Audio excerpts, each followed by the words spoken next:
So it's all well and good being able to create and manage our database through phpMyAdmin, but to be able to do anything useful with it, we need to be able to connect to it with a PHP script. And that's what we're going to do in this video. So I'm going to go back over to FireFTP and create a new folder or directory. And I'm going to call this 7MySQL. There we go. And then within that folder, I'm going to create a new file, which will be index.php. And that will be what we'll be working with for most of this section. So I'm going to use Command O or Control O in Windows to open that up in brackets. And then I should be able to access that page at completewebdevelopercourse.com/content/7-MySQL. There we go, that looks promising. We've got a blank page so far. Let's just add a quick bit of content here and refresh just to make sure we're all linked up. We are indeed. Wonderful. So the main challenge for this video is to connect using PHP to our database. And that's actually pretty straightforward. We create some new PHP code in the same way that we're used to. And then there's just a single command to connect to a database. And that is mysqli_connect. The I there is short for improved. And some of you may have worked with databases before or searched online and seen mysql_connect like that. That's a very popular way to connect to a database, but I definitely wouldn't recommend it. It's officially deprecated now, which means it's not supported, and it's certainly not as secure as mysqli_connect. If you want to learn more about the differences and why you should use this version rather than just MySQL Connect, then have a quick Google. MySQL versus MySQLi, something like that will give you all the reasons in detail why you should use this version. But if you've never seen this before, then just consider this the best way to connect to a MySQL database. It's worth noting that there is a third way to connect to a database called PDO. And again, if you're interested in these things, feel free to have a Google and check out PDO.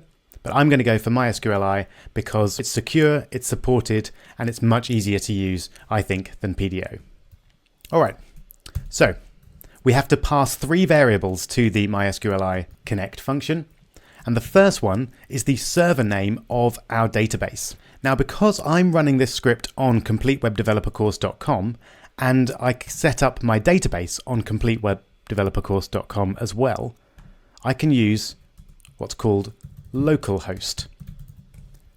And this is a general keyword that you can use to refer to the server that's running your scripts. You'll also be able to use localhost if you're working with an Apache server on your own machine. If for some reason though your database is on a different server to the script that you're trying to connect to, you can still connect to it, but you need to use the server IP address, which is this one here. So in my case, it's 79.170.44.125. So I would just replace that with the IP address. However, if you are running it on the same server, I would definitely recommend using localhost because the IP address can in some cases change. So I would only use the IP address if you absolutely have to. All right, so that's the server that we want to connect to. Next, we need to give the database username. So that's the whole of this thing here.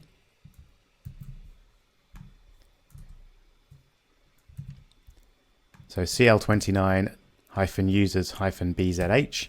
You should put whatever you've got here when you created your database.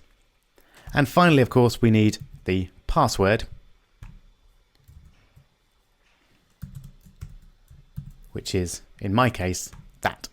I may well have changed that password by the time you're watching this video, so don't try and connect to this database. It might not work. You should definitely connect to your own. All right, so that's it. What happens then when we run that script? Absolutely nothing. That's because it's connected to the database, but we haven't told it to do anything with that connection. So it's obviously very useful to know in our script whether or not that connection was successful. And if it's not, then we should give an error message of some sort to the user. So there's a built-in MySQLi connect error function, which will be empty if there's no error, but will contain an error if there is one.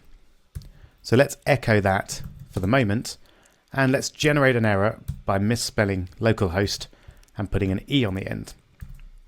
Let's see what we get. Okay, so you can see we've got an error there. Get address info failed. So it's trying to get the address info for the server and it's failing because it doesn't exist. If I correct that, then the message goes away.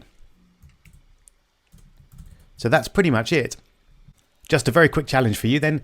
Can you change this code so that instead of just echoing the error, we have an if statement that says if the connection was successful, tell the user it was successful. If it wasn't, tell the user that it wasn't. Go for it.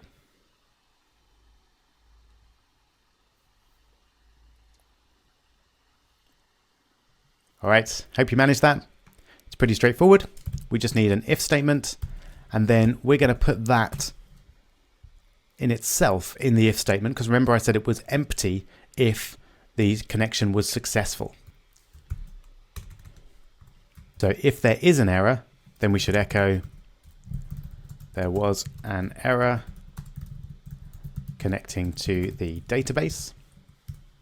You should never echo the error itself on a public website because that may give away details as to what you're trying to connect to, which is never good. If there is no error though, that means it's been successful. So again, we'd never actually display this to the user, but for now, we'll just say database connection successful. All right, let's take a look. Wonderful. We're now connected to the database and ready to create some interactive data storing websites. In order to do that, of course, we've got to be able to take data from the database and be able to edit and update that data. And that's what we'll do in the next few videos.